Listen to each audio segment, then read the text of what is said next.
A racist cop humiliates and arrests black female FBI agent. He is hit with karma when he found out. What would you do if the person meant to protect you is the very one who hurts you? In a quiet suburb of Chicago, a ruthless police officer pushes his bias too far, unaware that the woman he humiliates is not just another civilian. She's an undercover FBI agent, intelligent, determined, and carrying a badge far more powerful than his. What starts as a routine traffic stop spirals into a battle of prejudice, identity, and honor. Before long, the truth surfaces and karma comes calling with a fury. Brace yourself for a story of betrayal, hidden strength, and long-awaited retribution. Sergeant Thomas Kingston had a knack for cruising the streets of his district, sunglasses perched arrogantly atop his nose, and a smug grin that broadcast his sense of superiority to all who crossed his path. He'd been on the force for over a decade, working the same precinct on the outskirts of Chicago. Over the years, he'd developed a reputation for being tough on crime. But those who knew him well, or rather, those unfortunate enough to experience his darker side, recognized that his version of tough on crime often came with a side dish of prejudice. On this particular evening, traffic was light, and the sun was slowly sinking below the Chicago skyline. Thomas guided his cruiser down a quiet, tree-lined street where birds were still chirping and families were ending their day with a stroll in the neighborhood park. The flicker of the streetlights blinked on as the day shifted to dusk. He felt in complete control. That's how he liked it, absolute authority over every situation he encountered. It wasn't enough that he had a badge and a gun. Thomas had an urge to prove he was on top. With every routine stop, every license check, and every suspicious glance he threw at passing drivers, he reaffirmed his hold on that power. It was a power, many would say, he enjoyed a bit too much. As Thomas turned a corner, his gaze settled on a black sedan pulling out of a local grocery store parking lot. The driver was a young black woman, wearing dark sunglasses, her braids pulled neatly back. In a split second, Thomas's mind went on high alert for no discernible reason other than his own ingrained bias. The car wasn't speeding or swerving, no headlights were out, and the tags were perfectly valid. Still, he decided she was worth checking up on. He flicked on the patrol lights and signaled for her to pull over. Behind the wheel, the young woman, whose name was Dr. Alana Temple, felt a jolt of annoyance. She was meticulous in everything she did. Her license, insurance, and registration were all up to date. She signaled every lane change and always used her seatbelt. Yet, she found herself being pulled over once again, an occurrence that was becoming alarmingly routine in her life. It wasn't the first time she wondered if the color of her skin made her more likely to be stopped in this neighborhood. She took a measured breath, pulled over, and reached into the glove compartment for her documentation. Thomas approached the car cautiously. He tapped on the window with a firm rap of his flashlight. Alana rolled down the window, offering him a polite, neutral stare. License and registration, he demanded curtly, shining the flashlight straight into her eyes. "Certainly, officer," Alana responded calmly. She handed over the documents. "May I ask why I'm being pulled over?" "You made a rolling stop back there." Thomas lied without hesitation. He had no grounds to stop her, but it never stopped him from fabricating minor infractions when he felt like it. Alana narrowed her eyes behind her sunglasses. She knew she had come to a complete stop. However, she also knew the best course of action was to remain composed. Thomas regarded her license. "Alana Temple," he read aloud, spitting the syllables with a barely concealed sneer. "Is this your current address?" "It is," Alana replied, her tone still steady. He glanced over the registration, then asked her to step out of the vehicle. "I need to search the car," he said. Alana frowned. "On what grounds?" "Step out," he repeated, his voice gruff and unwavering. Alana complied, but carefully locked her car behind her and stood on the sidewalk. Thomas immediately began to rifle through her back seat. her trunk, even opening the glove compartment once more. He found nothing of interest, and the frustration was evident on his face. She waited patiently, arms crossed, her annoyance beginning to simmer underneath her poised exterior. Finally, after several minutes of turning up empty-handed, Thomas emerged from the car, looking bored. He tossed her documents back to her without courtesy. "Don't let me catch you rolling through stops again," he said, as if giving a final warning. Alana pressed her lips together, refraining from any snide retort. She watched as Thomas strode arrogantly back to his cruiser. This was an irritation in her night, but she decided to let it go. There was little reason to escalate. Little did Thomas know that Alana carried an FBI badge in her purse next to her personal ID. She was, in fact, an undercover agent working on a high-profile case that required her to maintain a certain anonymity. That night, as Alana drove away, she felt the stirrings of tension inside her. It wasn't the first time an officer had seemingly targeted her. Being a black woman in law enforcement, she was used to subtle and sometimes not so subtle intimidation tactics. Yet, there was something especially unsettling about Thomas's tone and the brazen manner in which he lied. She had an uneasy feeling that this encounter was only the beginning. Meanwhile, Thomas got back into his car, feeling that familiar adrenaline rush. He convinced himself he had done his job. In truth, he had just profiled a random citizen and an FBI agent, no less. In the game of fate and justice, it was an unwitting, dangerous move, and it would come back to haunt him in ways he never could have imagined. Alana's life was about to become far more complicated than a random traffic stop. Early the next morning, she rose with the sunrise, going over her plans for the day. She had a crucial meeting at the J. Edgar Hoover Building in Washington, D.C. She was temporarily stationed in Chicago on a covert assignment, but she'd been called into the FBI's headquarters for a high-level briefing. She arrived at the airport in time to catch the first flight out. The Chicago skyline faded into the distance as she mentally prepared for the meeting.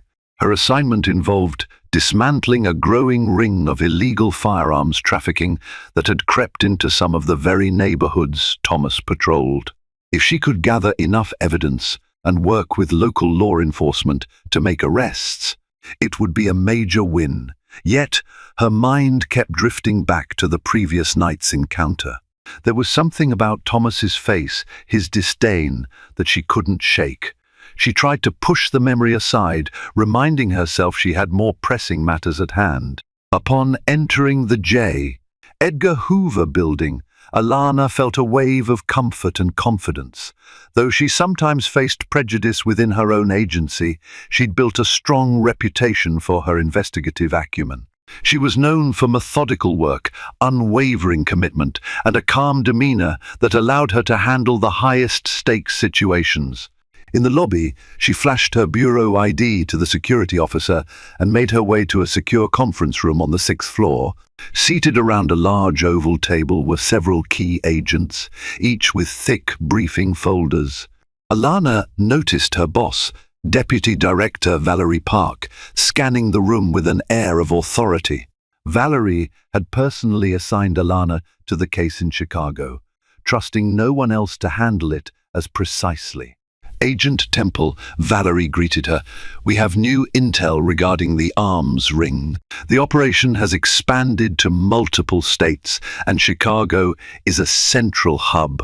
Alana took her seat, opening her folder to see maps of distribution routes, pictures of suspected members, and transcripts of intercepted communications. The operation was bigger than she had initially thought. The higher-ups were planning a coordinated raid, possibly in collaboration with local law enforcement. A date was being decided, all hush-hush, because secrecy was paramount to prevent leaks. "We need you to continue working with local detectives," Valerie continued, "but I want you to keep a low profile. If any corrupt elements are found within local law enforcement, we want them exposed as well. Your role is essential, Alana nodded. Her mind flashed again to Thomas Kingston, though she had no evidence he was involved in anything more than personal bias. Still, she made a mental note. The lines between racism, corruption, and power abuse could be blurry. If she discovered unethical behavior within the department, she would not hesitate to report it. After all, part of her job was to ensure that every link in the chain of law enforcement upheld the law, not twisted it for personal prejudices. The meeting went on for hours. Discussions touched on the capacity of local jails, the involvement of neighboring states, and how best to secure warrants from judges in the ring's hotspots. They also discussed strategies to shield undercover agents like Alana from unnecessary risk. The ring's members were known to be dangerous, armed with high-caliber weapons and unafraid to confront authority. By the end of the briefing, Alana had more than just an assignment. She had a burden. Her instructions were crystal clear: keep your cover, build evidence, coordinate silently, and be prepared for a massive sting operation within the next month. She left the conference room with a mixture of excitement and apprehension swirling in her mind. On the flight back to Chicago, Alana stared out the plane window, watching clouds drift by. She wondered how she would navigate the local precinct. She needed allies she could trust. Lieutenant Marion Fletcher, an old friend from the academy, worked at a nearby precinct. Perhaps Marion could provide discreet support, but she'd have to keep the circle small. She landed late in the afternoon and headed straight home, her phone buzzing with messages from colleagues, and one from an unknown number. She played the voicemail. It was from an informant claiming to have more information about the arms deal, requesting a meeting the following day. Alana smiled wryly. The job never slept, and neither would she if she wanted to crack this case. For a brief moment, her mind returned again to Sergeant Thomas Kingston. She wondered about his track record, his reputation. Would he become a problem down the line? Or would he just remain another example of the biases she faced daily? She pushed the thought aside. The next time they crossed paths, she might not be so willing to let his behavior slide. After all, she was the one carrying a federal badge, a fact he had no idea about. Back in Chicago, Thomas Kingston was not just another face on the force. He was a man with aspirations. More than anything, he wanted a promotion he dreamed of making lieutenant, maybe even captain one day. In his mind, the path to advancement involved a combination of arrest statistics, high-profile busts, and a robust network of higher-ups who supported his rise. Thomas, however, suffered from a major flaw. He believed the end justified the means, no matter how questionable those means might be. There were whispers around the precinct that he cut corners in his arrests, that some of his stops were racially motivated, but no formal complaints had ever stuck. He cultivated the support of certain influential figures within the department, always showing up at events, donating to the police charity drives, and doing small favors for supervisors who turned a blind eye to his questionable tactics.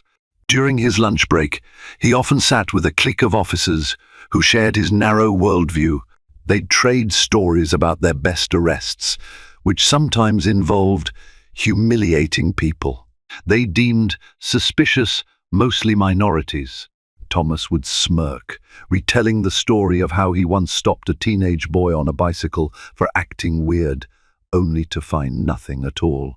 He still wrote the kid up for disorderly conduct. The boy's family never pursued legal action, too wary of crossing the local cops. Incidents like these peppered Thomas's career, leaving a trail of mistrust in the community. But Thomas wanted something bigger. He wanted a major bust that would prove he was indispensable to the city. He'd heard rumors around the station about a firearms trafficking ring. The department had only bits and pieces of intel, often overshadowed by the more organized federal investigations. Thomas fantasized about being the hero who took them down, imagining his name on newspaper headlines: Sergeant Kingston Cracks, Major Gun Ring. The day after he pulled over Alana Temple, Thomas got wind of an unusual gathering in a run-down part of town. An informant had mentioned a possible weapons deal. Thomas volunteered to check it out, fueled by the thought that this could be his shot at glory. If he could intercept a big deal, or at least gather intelligence, he might edge out his rivals for the next promotion. That evening, he parked his cruiser in an alley near the rumored location. Dressed in plain clothes, but with his badge clipped to his belt, he waited, tension coiling in his shoulders. Hours passed, and nobody showed. The alley remained deserted, save for a stray cat rummaging through a dumpster. Eventually, Thomas realized he'd been stood up or misled. Frustrated, he slammed his car door and drove off, cursing whatever tipster had fed him worthless information. Meanwhile, Alana was in another part of the city, quietly meeting with her own informant, someone who was actually reliable. She learned that the ring was planning a shipment of modified assault rifles in the coming weeks. Each gun could be sold on the street for thousands of dollars. The ring had ties to multiple states, and local law enforcement, by and large, was out of the loop, except for a few detectives who worked with the feds. Alana thanked the informant, slipping him some bills for his troubles. She recorded every detail he shared on a secure device. Her next move would be to loop in the handful of local officers she trusted, ensuring no leaks would compromise the bust. That night, Thomas returned home in a foul mood. His wife, Carla, noticed his frustration, but she knew better than to ask too many questions. He rarely brought his work home, except when it involved bragging about an arrest. This time, there was no bragging, just a quiet stew of anger as he paced around the living room, thoughts swirling about how to outmaneuver incompetent tipsters and find that big bust. Little did he know that the big bust he craved was already being orchestrated at a much higher level by none other than the woman he had humiliated the night before. And he'd soon discover that she was far from the easy target he had imagined. Weeks passed, and Alana found herself embedded deeper into the Chicago precinct's day-to-day routines. On the surface, she presented herself as a consultant working with a specialized branch of the police force, an identity carefully crafted by the Bureau. In reality, her task was twofold: gather evidence against the arms traffickers and observe the precinct for any sign of corruption that might jeopardize the upcoming raids. She established a working rapport with a select few officers, particularly Lieutenant Marion Fletcher, whom she'd known since their training days. Marion was the type of officer who believed in community policing and fairness across the board. Together, they quietly exchanged information to ensure that everything for the federal operation was set. Meanwhile, Thomas was growing increasingly resentful. Whispers around the precinct indicated that some consultant had arrived with partial authority, demanding cooperation and hush-hush coordination. He saw all this as a threat to his autonomy. Who was this consultant, anyway, stepping onto his turf? One morning, as Alana reviewed case files in a borrowed office space, Thomas happened to walk by. He noticed a familiar face through the partially opened blinds. She was wearing a neatly pressed blouse, her hair styled professionally. But he knew that face, even without the braids. A wave of shock and indignation coursed through him.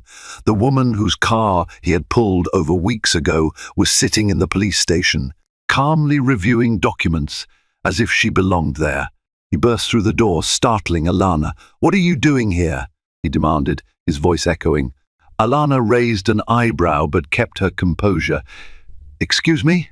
"We've met before," Thomas said, crossing his arms over his chest. "I'm Sergeant Thomas Kingston. I pulled you over for a traffic violation. You remember?" The way he spoke, traffic violation, was pointed, as if daring her to challenge him.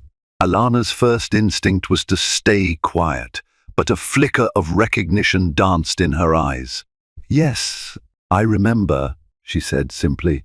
"Can I help you with something, Sergeant?" Thomas's gaze flicked to the files spread out on the desk, documents referencing local criminals, timelines for investigations, and a mention of federal collaboration. He clenched his jaw. "How did you get access to these documents?" he asked accusingly. Calmly, Alana closed the folder.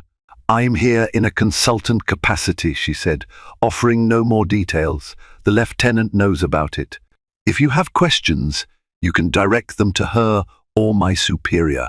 Thomas's expression soured. He'd never heard of a random consultant with such high-level access.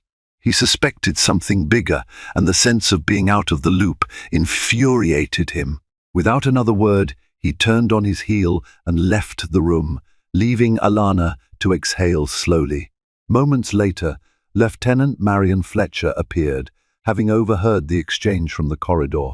She quietly shut the door behind her. "Are you all right?" she asked, noticing Alana's slight tension. "I'm fine," Alana replied, "but I think Sergeant Kingston has an issue with me." Marion nodded, her face somber. "He has issues with a lot of people, especially if they're not exactly like him. Don't let him get under your skin." Alana allowed herself a small smile. "I won't, but he seems determined to make me a target." Marion shrugged. "He's known to rattle cages, but he rarely has any real power. Still, keep your guard up. He has connections in the upper ranks. You know how politics in the department can be." Alana nodded. The last thing she needed was some local officer jeopardizing her cover or meddling in the carefully planned federal operation. She resolved to keep her interactions with Thomas minimal, but she had a feeling that the next time they clashed, it wouldn't be so benign.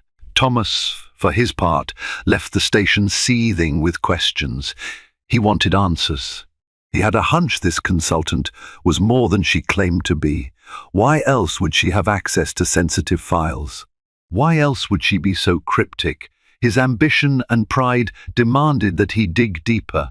He told himself it was for the good of the precinct, that he had a right to know everything happening in his territory. In truth, it was personal now. He hated feeling out of control, and Alana Temple's presence was a blatant reminder that there were powers in the department beyond his reach. In the days that followed, Thomas made it his mission to uncover information about the woman who dared to invade his space. He pulled strings, trying to find her employment records, background checks, anything that would give him leverage. Little did he realize that FBI cover stories were meticulously fabricated to withstand routine scrutiny. Time was running short for Alana. The federal operation was nearing its final stages, and the major arms shipment was set to arrive in Chicago in just 2 weeks. Every night, she worked late, compiling data and verifying intelligence from her informants. The plan? A coordinated raid across multiple states, culminating in the arrest of key players, including the local distributors. What Alana didn't anticipate was how Sergeant Kingston's hostility would escalate. His initial curiosity morphed into relentless prying. During her lunch break one day, she overheard him bad-mouthing her to a small group of officers. He was calling her a phony consultant, insisting she must have bribed someone to land in the station. Alana rolled her eyes and kept her distance. She couldn't risk drawing attention or starting a conflict that might blow her cover. But Thomas wouldn't let up. He had begun to lurk around corners when Alana was in meetings, apparently trying to eavesdrop. He made snide remarks whenever they crossed paths in the hallway. More than once, she caught him glancing at her phone when she was looking at case files. She tightened her security, making sure all documents were kept locked away and her laptop password protected at all times. Late one evening, when most of the station had cleared out, Alana stayed behind to finalize a crucial report. Lieutenant Marion Fletcher had left for the night, trusting Alana to lock up. The station felt eerily quiet, the overhead lights buzzing softly.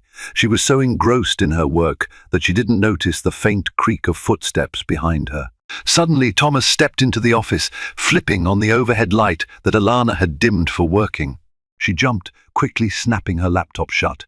"Working late, I see," he said in a low voice, stepping closer to her desk.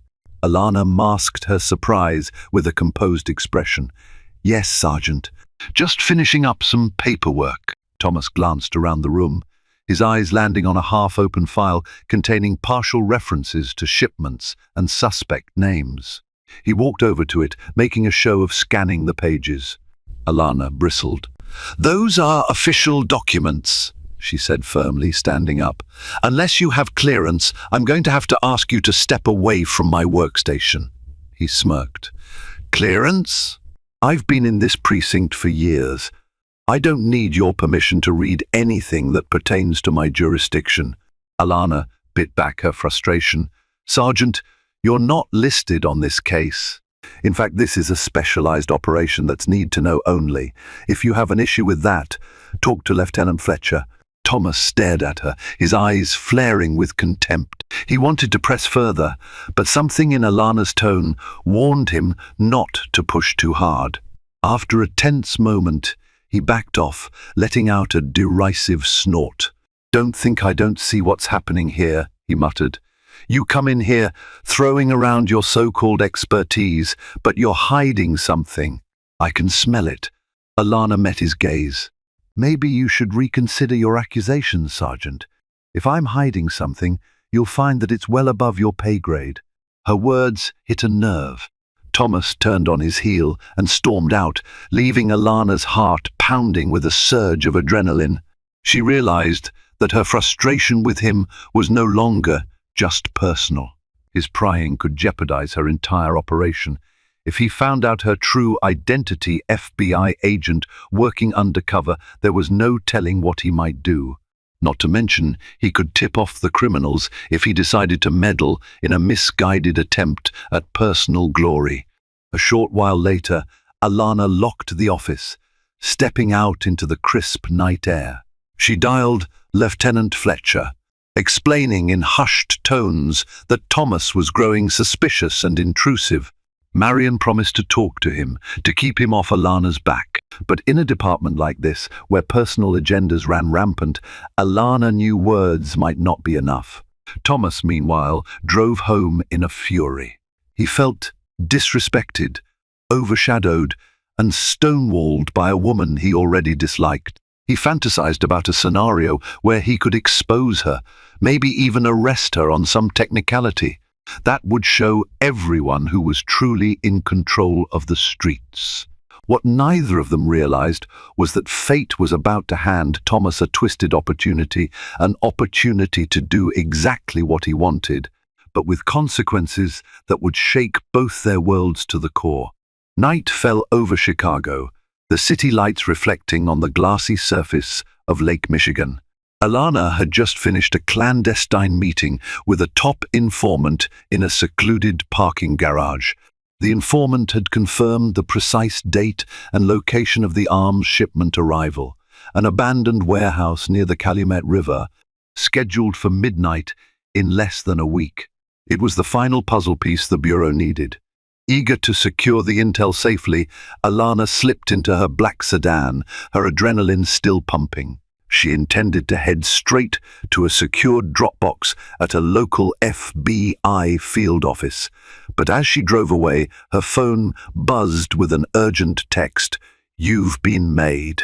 Watch your six. They might be on to you," the informant. Alana felt a sudden spike of fear and caution. She'd worked hard to keep her identity hidden. Could the arms dealers suspect her, or was it someone within the precinct? Deciding not to head directly to the field office, Alana changed course. She took a winding route, doubling back through side streets, ensuring no one tailed her. Heart hammering, she clutched the wheel, scanning her mirrors. She saw nothing suspicious behind her, yet she couldn't shake the feeling that eyes were on her. A few blocks away, Sergeant Thomas Kingston was on a late patrol. His shift had taken a turn when a tip came through about a suspicious vehicle near the area.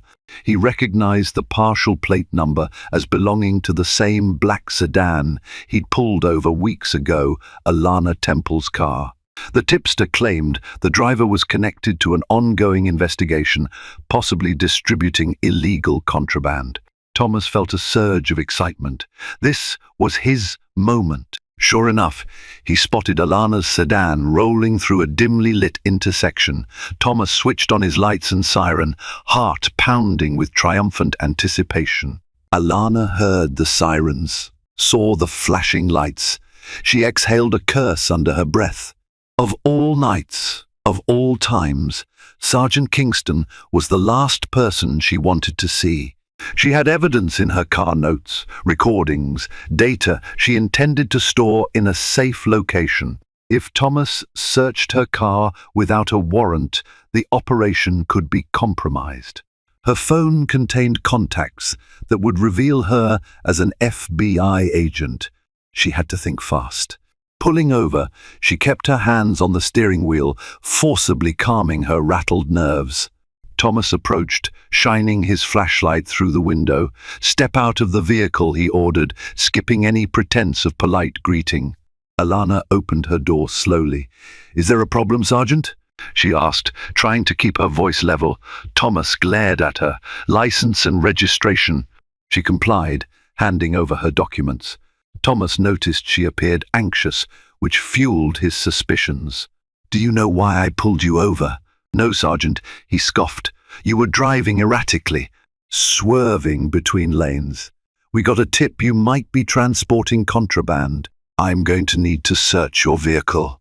Alana's heart sank. She knew that resisting a search or refusing could escalate the situation. Thomas might arrest her on the spot for obstruction, but if he found her materials, it could blow the entire case. She started to speak calmly. "Sergeant, I'm sure there's a misunderstanding. Perhaps we can." Before she could finish, Thomas grabbed her arm. "Turn around," he barked. He forcibly handcuffed her wrists behind her back. Alana bit her tongue to keep from yelling out, knowing any sign of aggression would make things worse. Thomas roughly patted her down, pulling out her phone and scanning the screen. "You're under suspicion of transporting illegal goods," he declared. "I have grounds to hold you. Don't cause a scene." Alana's mind spun. She had no choice. She had to reveal her identity or risk losing everything. "Sergeant, wait," she said, voice tight with urgency. "There's something you need to know. But Thomas wasn't listening. He shoved her into the back seat of his cruiser, ignoring her protests.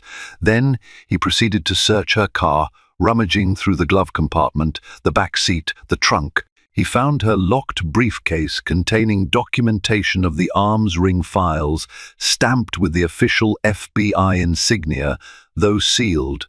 He pried it open, eyes widening when he saw the federal markings. He stormed back to the cruiser. "What the hell is this?" he demanded, waving the documents at Alana through the back window. Alana felt her heart hammer. She attempted to speak through the partially open window. "Sergeant, I can explain, but you have to let me out." Instead, Thomas slammed the door shut, his mind racing. He believed he'd stumbled onto something massive, exactly the big break he'd been dreaming of. Was she an agent? Or was she forging these documents?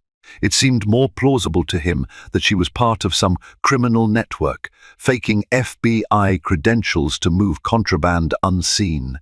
Without further ado, Thomas got into the driver's seat, ignoring Alana's pleas to contact the FBI field office for verification. He put the car in gear, heading straight to the precinct. Alana was effectively under arrest, with no chance to prove otherwise in the moment. As they sped away, Alana's world closed in. She cursed under her breath at her predicament. She was a federal agent, in custody by a local cop drunk on his own biases. If the criminals caught wind that she was compromised, the entire operation would be at risk. And worse yet, if Thomas refused to listen to reason, she might not be able to salvage the sting that was scheduled mere days away. Thomas, meanwhile, felt the rush of adrenaline. He was convinced he'd made a major score, arresting a dangerous criminal who had the gall to infiltrate his station. Little did he realize how badly he'd miscalculated and the fate that awaited him once the truth surfaced. At the precinct, Thomas paraded Alana in handcuffs through the main hallway, ignoring her request for a private conversation. Eyes turned as they passed some officers, looked confused, others curious. Lieutenant Marion Fletcher, who had just returned from a late meeting, froze when she saw Alana restrained. "What on earth is going on?" Marion demanded, rushing over. Thomas puffed up his chest, brandishing the locked briefcase.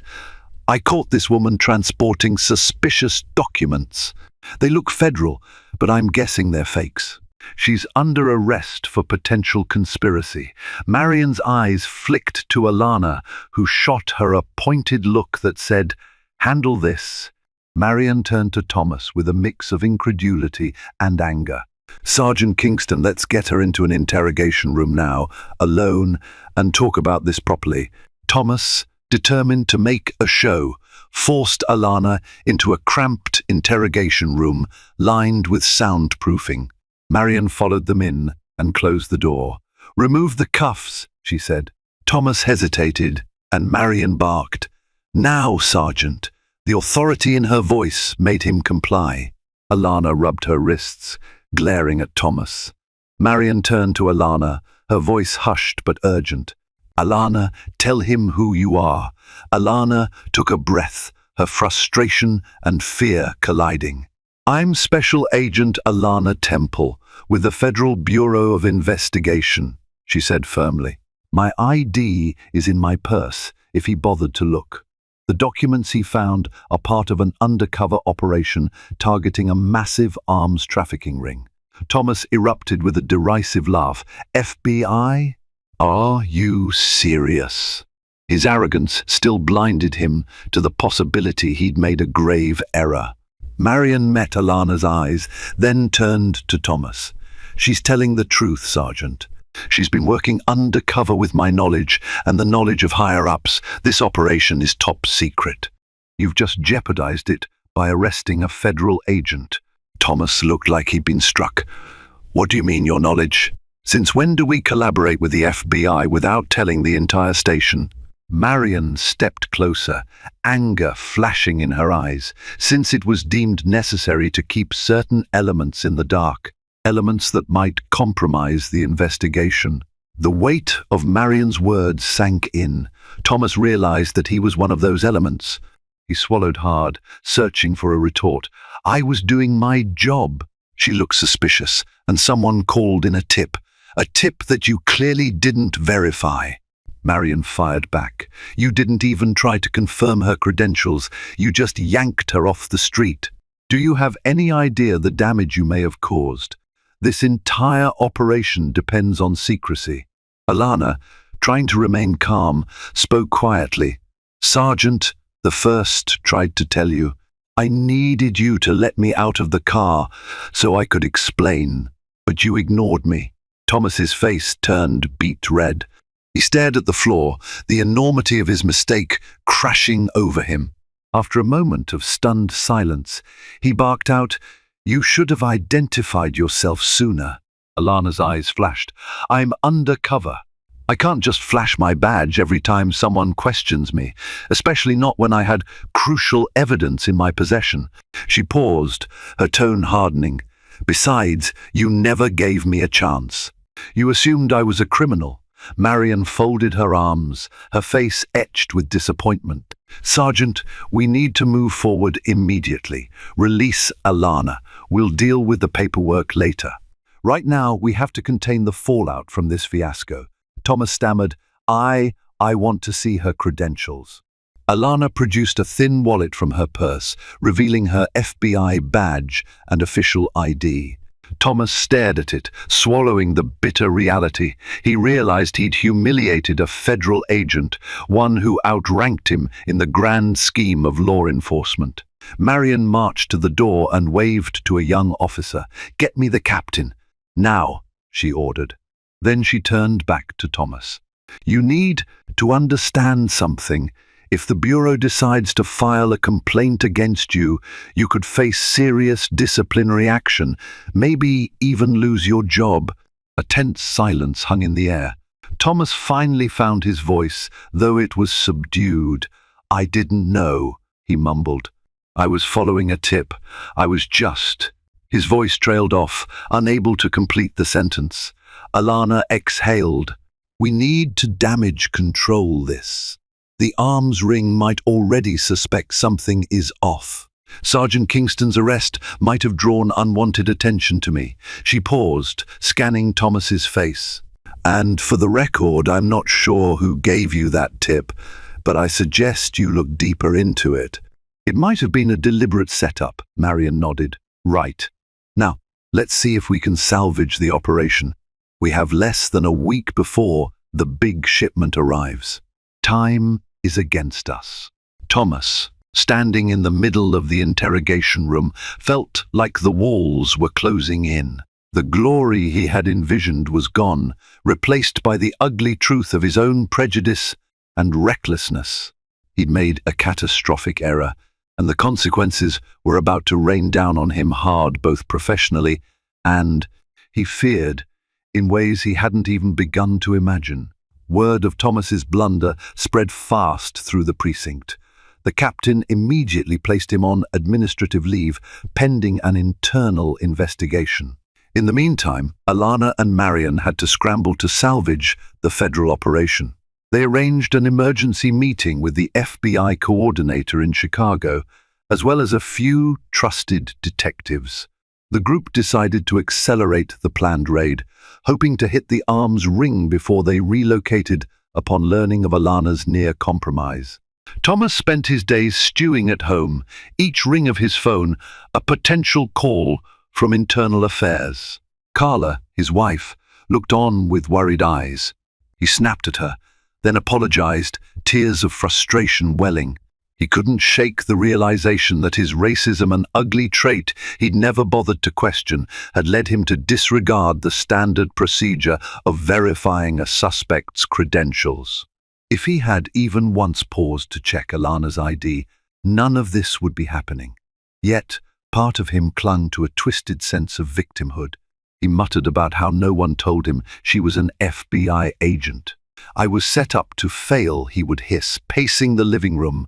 But deep down, a growing part of him recognized that the real failure was his own. At the precinct, the final plans for the sting operation moved forward without Thomas. Alana met with her bureau contacts in a small, secured conference room, walls lined with whiteboards filled with suspect names and distribution routes. Marion sat beside her, offering local insight. The official raid date was set for 2 days away, giving them just enough time to finalize warrants and ensure each targeted location was covered. The night before the raid, Alana visited the holding area where they kept her briefcase and personal items.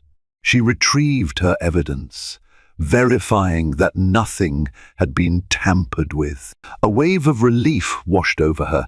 At least Thomas's meddling hadn't destroyed the crucial data she needed. Still, the entire fiasco weighed on her. She found Marion in her office, the lieutenant studying a large city map. "You doing okay?" Marion asked, glancing up. Alana rubbed her temples. "I will be once this is over. I've never been so close to having my cover blown." Marion nodded sympathetically. "Thomas, he's always been stubborn, but I never thought he'd overstep this far." Alana shrugged. "It's not just him. It's the system that rewards this behavior, that turned a blind eye for so long. I hope this is a wake-up call for the entire precinct." The next day broke grey and cool, as if the city itself anticipated a storm. Alana donned a bulletproof vest, her FBI windbreaker, and joined the assembled team of federal agents and hand-picked local officers. They spread out in a coordinated fashion, converging on the warehouse near the Calumet River. Helicopters hovered overhead, ready to provide aerial support. Meanwhile, other teams fanned out to smaller stash houses in the surrounding neighborhoods. The bust was intense and swift. Alana led her squad through the side entrance, guns drawn, shouting for suspects to get on the ground. The sound of splintering wood, heavy footsteps, and shouts echoed in the cavernous space. Crates filled with modified assault rifles and ammunition lined the walls. The traffickers tried to put up a fight, but they were outmatched by the carefully orchestrated strike. Within minutes, the suspects were in handcuffs, grimacing as they realized they'd been infiltrated. When the dust settled, over a dozen arrests were made and a massive haul of illegal firearms was seized. Media outlets soon reported a major victory against gun trafficking, praising the coordinated efforts of federal and local law enforcement. Alana received personal commendations from her bureau superiors. Marion was hailed as a key local partner. The precinct staff buzzed with excitement, though some couldn't help but note the conspicuous absence of Sergeant Thomas Kingston. Watching the news from his living room, Thomas stared at the footage of the successful raid. The ache in his chest was twofold: regret for not being part of it, and shame at knowing he'd nearly sabotaged the entire thing. Carla put a hand on his shoulder, but he shrugged it off, too consumed by his own torment. A day later, a formal inquiry began. Thomas faced a panel of internal affairs officers who asked pointed questions. Why had he ignored standard procedure to verify Alana Temple's identity? Why had he used excessive force and made an arrest without probable cause? Did he understand the ramifications of interfering with a federal investigation? Thomas faltered under their scrutiny. He tried to muster excuses, but each one crumbled under basic logic. In the end, he stammered out a half-hearted apology. His statements were recorded, his eyes downcast. He knew the hearing was merely the first step in a process that could end his career. Yet, an even heavier form of karmic retribution lay in wait. The scandal had already reached the ears of community leaders and civil rights groups. Outraged that a local cop so brazenly profiled and arrested a black female FBI agent, protests were scheduled, calling for Thomas's dismissal and for broader reforms. Anonymous leaks claimed that he had a history of racially biased policing. Now, with the media spotlight shining bright, every skeleton in Thomas Kingston's closet was about to be dragged into the open. Within days, news outlets swarmed the story of the cop who arrested an FBI agent. Headlines ranged from sensationalist tabloids to serious, investigative pieces. They all carried the same theme: a racist cop overstepped his bounds and tried to humiliate someone he perceived as just another black woman, only to discover she held a badge far more powerful than his. Old cases Thomas had worked on were reopened by the department and examined for misconduct. Citizens came forward with complaints, recounting how he'd harassed them during traffic stops or used excessive force. Activists picketed outside the precinct, demanding accountability. Even officers who had once turned a blind eye to Thomas's behavior now distanced themselves, not wanting to be associated with his tarnished reputation. Thomas's internal affairs hearing stretched longer than anticipated. Investigators uncovered text messages and dashcam footage that hinted at racial bias. The city's legal department braced for lawsuits. Eventually, the police commissioner made a statement condemning Thomas's actions and promising a thorough review of the department's policies. It was clear to everyone that Thomas was on the losing end of this fight. Meanwhile, Alana sat in a meeting at the FBI's Chicago field office. Despite her success in the arms trafficking case, the Bureau needed to ensure her identity would remain intact for future assignments. Official statements were being drafted, carefully phrased to avoid exposing more details than necessary. One part of the conversation, however, focused on how to handle the negative publicity around her arrest. Alana insisted she didn't want to become the center of a media storm. Her priority was to keep her career intact and maintain her safety. But the story was too big to ignore. Late-night talk shows made jokes at Thomas's expense. Internet commentators turned him into a meme, mocking his arrogance and stupidity. A local journalist obtained a leaked dashcam video of the arrest itself, showing Thomas slamming Alana against the cruiser despite her calm demeanor and her attempt to show her badge. The video quickly went viral, fueling further outrage.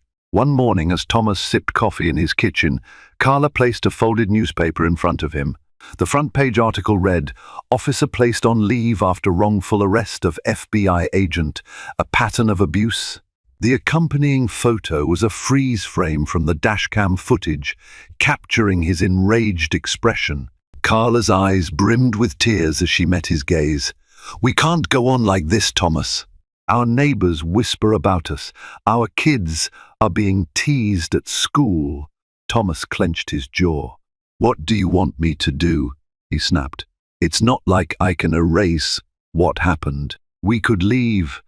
Move somewhere else," Carla ventured, her voice trembling.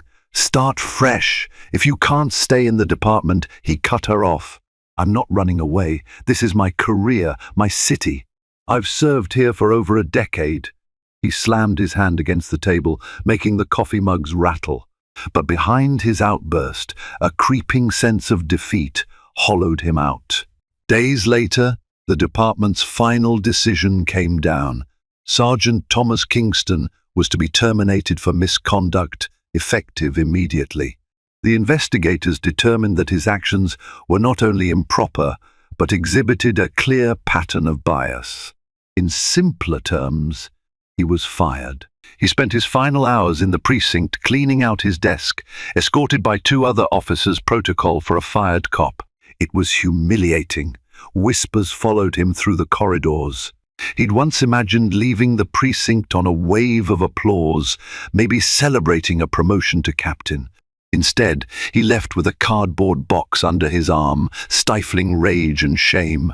Outside, a small group of protesters stood, holding signs that read "No room for racist cops." A few reporters snapped photos as he trudged to his car, face lowered. He drove away, hands trembling on the steering wheel. For the first time in his life, Thomas felt powerless. Everything he'd built was gone: his job, his reputation, his standing in the community. Karma had arrived, and it had come swift and severe. At home, he found Carla sitting on the couch, suitcase by her side. "I'm going to stay with my sister for a while," she said quietly. "I need space. This is too much." Thomas didn't argue. He nodded numbly, watching her walk out the door. He sank onto the couch, burying his face in his hands. The world around him had collapsed, leaving him alone with the ruin he'd created. In the aftermath of the case, Alana Temple tried to maintain a low profile. She focused on tying up loose ends from the arms trafficking bust. Multiple suspects were indicted on federal charges, and the Bureau's work drew praise from across the country. Alana herself received an official commendation, though it was presented quietly, away from the glare of the media. One day, she met Lieutenant Marion Fletcher for coffee in a cozy cafe near the precinct. Sunlight streamed through large windows, illuminating the swirl of steam above their cups. "You did amazing work," Marion said, smiling warmly. "I'm proud of you, and I'm sorry for all the complications, especially with Thomas." Alana shrugged, stirring her coffee. "It's not your fault. He dug his own grave, but I do hope this sparks some changes in the department." Marion nodded. "It already has. The Commissioner is implementing new sensitivity training, and we're revamping our oversight procedures. They're also launching a community outreach initiative, an attempt to rebuild trust." Alana sipped her drink thoughtfully. "That's good. I hope it leads to real change, not just a public relations stunt." She paused, scanning the cafe. "So, how are people taking his firing?" Marion pursed her lips. "Mixed reactions. Some officers say it was overdue. Others resent the fact that negative attention has fallen on the department as a whole. But it's done now." Thomas cleared out his desk. "He's out of the picture." Meanwhile, Thomas Kingston spent his days in a haze of regret and anger. Jobless, he tried applying to security positions, but his reputation followed him wherever he went. Doors slammed shut the moment potential employers discovered he was the disgraced cop who'd wrongfully arrested an FBI agent. His severance pay wouldn't last forever, and Carla still hadn't returned home. He sank into a routine of sleeping late, mindlessly scrolling through news on his phone, feeling a fresh sting each time he stumbled upon articles discussing police misconduct. The video of his confrontation with Alana Temple haunted him. It showed him as the villain in a story that the whole country seemed to follow. Eventually, a letter arrived at his doorstep, bearing the official seal of the Chicago Police Department. Inside, it read, "Notice of final termination with a formal explanation of misconduct." A postscript mentioned the possibility of criminal charges if further evidence of wrongdoing surfaced. It was the end of his law enforcement career. No appeals left, no second chances. Across town, Alana prepared to return to her normal duties. With the operation concluded, the Bureau reassigned her to another city for her next mission. On her last day in Chicago, she decided to take a quiet drive through the neighborhoods she'd come to know while undercover. She passed the precinct, remembering how she had to hide her badge and endure silent prejudice. She hoped that future agents, especially those of color, would face fewer obstacles. A sense of closure washed over her as she drove by, glimpsing the black iron gates that surrounded the station's parking lot. She thought of Thomas not with malice, but with a sadness that such an outcome had been necessary for justice to be upheld. She knew he'd brought it on himself, but she also knew that prejudice was often a product of deeper societal failings. Still, accountability mattered. No one was above the law, not even a police sergeant. That evening she headed to O'Hare International Airport. As she settled into her seat on the plane, her phone buzzed with a text from Marion. "Safe travels, friend. The city owes you." Alana smiled faintly, powering down her phone. The plane lifted off, and with it, she felt a weight rise from her shoulders. She'd done her job. She'd stood her ground, and though the road had been fraught with tension and danger, she emerged stronger, her resolve unbroken. Back in his modest home, Thomas stared at the reflection of his disheveled face in the bathroom mirror. He barely recognized the man he'd become. A swirl of anguish and regret knotted inside him. For a fleeting moment, he wondered if there was any path to redemption. If there was, it would be a hard, lonely road, requiring him to confront the ugly truths about himself. But for now, all he could feel was the raw sting of karma, returning every hateful action and assumption tenfold. As the seasons changed, the city moved on. New headlines replaced the old. Another scandal, another breakthrough, the ceaseless churn of news. But for those directly involved, Alana Temple, Lieutenant Marion Fletcher, and especially Thomas Kingston, the memory remained a turning point. One had proven her mettle, one had upheld the values of her badge, and one had fallen from grace, a cautionary tale of how prejudice can undo even the most hardened soul. This story offered a whirlwind of twists, revelations, and a powerful dose of karma. Sergeant Thomas Kingston's career crumbled under the weight of his prejudice and unchecked ambition, exposed for all to see when he wrongfully arrested an undercover FBI agent. Meanwhile, Special Agent Alana Temple proved her resilience by carrying a high-stakes operation across the finish line, dismantling a perilous gun trafficking network in the process. If the suspense and intense drama kept you glued, be sure to like, share, and subscribe to this channel. Your support helps us bring more gripping tales that dive deep into the worlds of crime, justice, and human morality. Each story aims to spark thoughtful conversations about the consequences of our choices and the importance of doing what's right. Spread the word to fellow fans who crave stories packed with action and a meaningful lesson. Until next time, Stay tuned for more riveting narratives.